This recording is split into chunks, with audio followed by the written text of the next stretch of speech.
What's Jablin's J-Bulls? It's broadcasting, and today I would like to show you my top 6 PS2 games.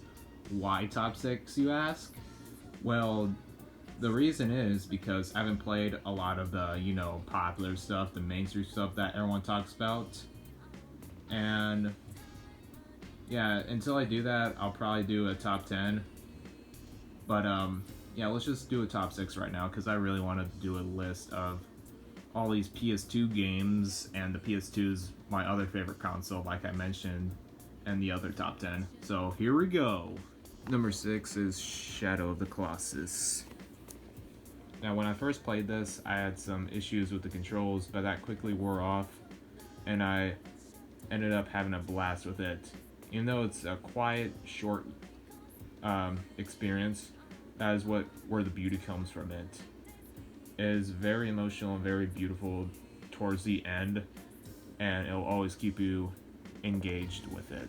5 is in a collection. I don't actually have the original copy. It's Kingdom Hearts 2.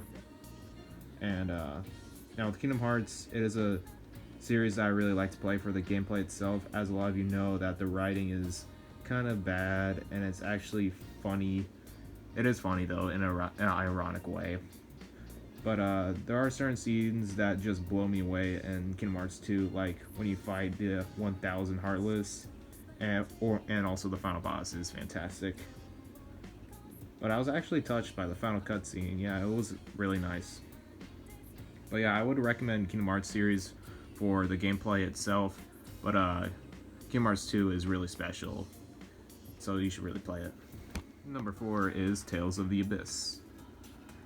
Just like Kingdom Hearts 2, this is an action RPG, but it's better in terms of writing. My first playthrough was actually really lengthy, like I just beat it for the first time recently. I just had a bunch of detours and such, but I played it at the right time of my life. You know,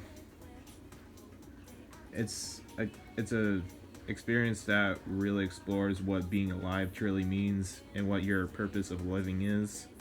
I finished this at the time I graduated high school, and without getting too emotional, let's just say that it's been a rough time. That's how I felt. And I feel like the protagonist, Luke, is a great example of finding a purpose to live. His character development is really well done. It's so realistic throughout the story.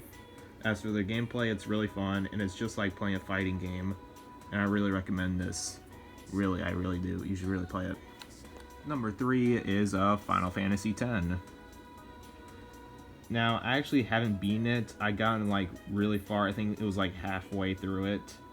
But I just really like it so much. Like, the combat is so fun, and the cast is really funny too. They're really good, but they're also just really hilarious at the same time. Not in an ironic way, but I can't really say much of it in terms of how well the story is throughout the whole game. But I will eventually if I ever do a top 10. But yeah, it's really good. I really recommend any fan of like RPGs, or you just want to play something new. Final Fantasy X is a really good start if you want to go into the series. Number 2 is a little tricky, but I'll have to give to Metal Gear Solid 3 Snake Eater. For a while, I preferred Sons of Liberty, but that all changed when I replayed 3. When I first played it, I thought it was good, but I didn't really understand why people liked it so much. But when I replayed it recently, I realized why it was the fan favorite. The gameplay and story are fantastic. I too cried at the end. She was a true patriot. Yeah, the gameplay is really fun, and it's always just fun to like CQC throw your enemies to the ground and stuff. And there's a lot of goofy moments too. Yeah, Metal Gear Solid is always a goofy series. As for 2, I really like the story, and I thought Raiden was a good protagonist, even though I was a little skeptical of not playing Snake. But I really like 2. They're both really good, but 3's better.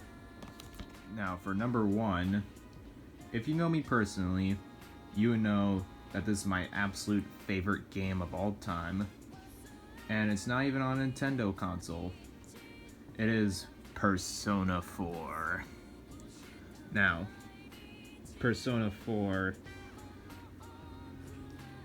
where to begin? Let's just say that, just like with Tales of the Abyss, I played this at a rough moment of my life. It was in a self-isolation from other people, as I felt all alone, switching from public to homeschool, and I felt like my previous friends might have forgotten about me, as I haven't heard from them, and I just accepted being alone. Now, Persona is all about the high school life and building relationships and such, but Persona, the writing, dialogue, and characters felt real and three-dimensional. It made me miss my life going back to school. I missed all my friends. I then went back to regular school, and I think it turned out alright. That was all depressing. Yeah, that really was me being a little bitch. But let's move on. So yeah, Persona 4 is brilliantly written with fun gameplay and characters that feel like family, and you just want to stay playing this game forever to see them.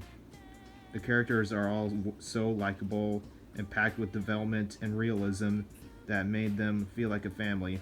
I cried like a little bitch at the end of the game,